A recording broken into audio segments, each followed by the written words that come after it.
What local legend or urban myth is your town or city known for? Story 1. Over here, there's a big myth that if you stand under a tree after midnight for an extended period, a ghost will possess you or something. It's genius.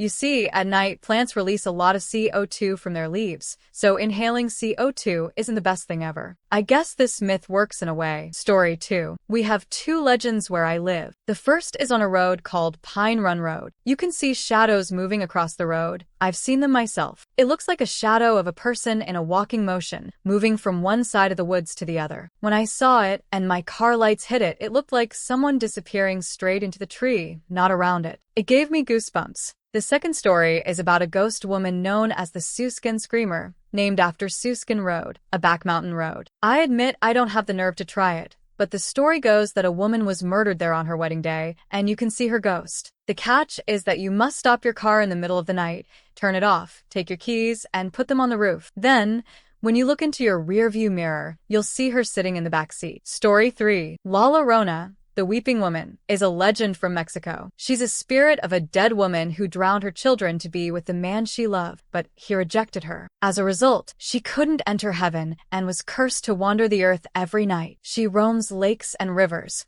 kidnapping wandering or disobedient children and crying, "Ay, mis hijos, oh my children." She kills the children she takes, which is terrifying, but it kept kids in line. Story 4. Oh, yes, I have the perfect story. Just remembering it gives me chills. There was this massive grassy area near us, a few square miles, often shrouded in dense fog. You could barely see in front of you, so if you got lost, you had to keep walking to find the edge. Kids at school would tell ghost stories about it. Horrible things happened to those who got lost in the fog. Stories of people who died lost in the cold, monsters lurking in the fog, and strange men waiting there. The whole place was creepy enough, but the legends kept us from going too far into the fog, especially alone. I later found out there were actual abductions in that area. Real kidnapping. The stories and ghost legends must have been something adults started to keep us away from that dangerous place. Story 5. There was a patch of woodland near where I grew up, called Flicker Woods. You did not go through Flicker Woods at night. The rumor was that a guy in a nearby block of flats was a known pedophile who would threaten kids late at night with a flick knife, then take them to his flat. Once, a friend pointed out his flat, and this big, hairy, sweaty guy on the balcony waved at us and asked if we wanted lemonade. We ran so fast. I mentioned Flicker to my mom, who was a lawyer for the police, and she confirmed that a known predator did live in that block. I still wonder if it was just a way of keeping me out of trouble at night. Story 6. We had this weird urban legend at my high school that if you took out massive loans to pay for college, you'd definitely get a job after graduation that would help you pay them back. I feel bad for the people who believed that one. Story 7. There's a haunted house in our town called the Dog Boy House.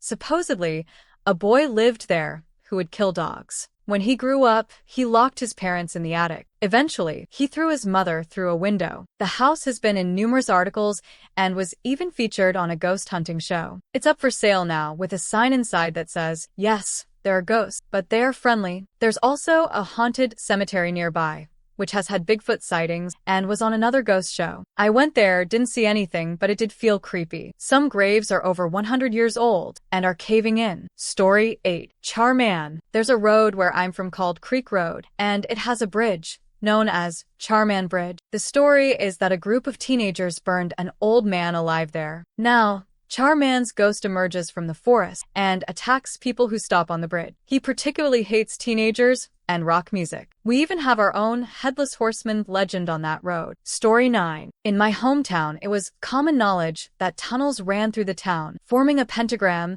and supposedly used by black magic practitioners. The entrance was in Fuller Park and a few other spots. I lived there most of my life and never saw any proof of this. Also, the monkey cages in Fuller Park were supposedly used by the owner, a Baptist preacher, to house monkeys he'd beat to relieve aggression and perform dark rituals. I never found any proof, but the cages are definitely there. Story 10. There's a legend that if you're driving at night and a car pulls up behind you, flashing its lights on and off, you're about to be murdered as part of a gang initiation. It always seemed dumb to me, but part of my mind was always saying, what if? Story 11. In my hometown, there was a legend about a crazy homeless man living in the woods behind the high school. They called him El Enredadera del Rio, the river creeper, because people thought he lived in the river, and there was a big Hispanic population in the town. They said he was nearly 8 feet tall, had superhuman strength, and was covered in hair, like an ape. People claimed he wore patches of ivy, blending into the forest, and grew his nails into razor-sharp claws that could strip the skin off a squirrel with a single swipe. They also said he would bite the jugular of small animals, sucking out their blood, unless he could get his hands on human flesh. Girls who jogged in the evening would say he'd jump out and try to grab them. Once, I found what I thought was his camp. A bunch of branches leaned against a tree to make a hut by the river. In senior year, some friends and I got drunk and decided to hunt him down. We gathered nets, pitchforks, and baseball bats, spending all night stumbling around the forest chasing shadows.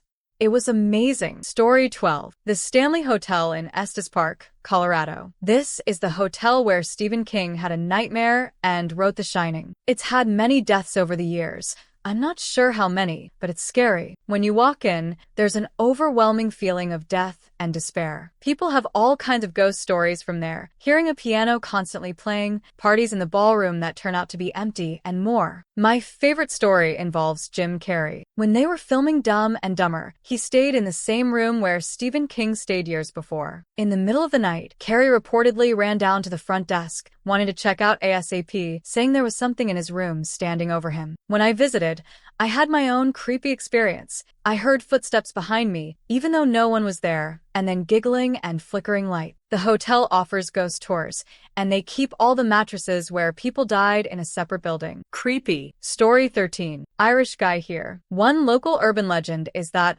centuries ago, monks built an intricate network of tunnels between towns to evade the Viking. I heard it from an old man who stopped me on my way home from school. He pointed to a big rock in a field across from us. "See that rock," he said. That rock is where one of the monks' tunnels begins. Now, let me tell you a story about that summer. My friends and I tried digging beneath that rock, but it was too much work, and we were 12 and easily distracted. Plus, the field's owner didn't appreciate us doing that. So, the mystery continues. Apparently, the same road is haunted by an 8-foot-tall hooded monk from that tunnel network. It's pure countryside, with no light but the clouds at night. Walking down that road after sunset still gives me shivers. Story 14. There was an old church near my grandparents' house that was supposedly haunted. One Halloween, I looked out of their window and saw people in long robes walking up the road. I never went near that church again. Story 15. Growing up in Virginia Beach, Virginia, I knew about the Pungo Witch. A few decades ago, Virginia Beach was mostly farmland, and as with any rural area, supernatural stories took root. One woman became associated with a string of odd events,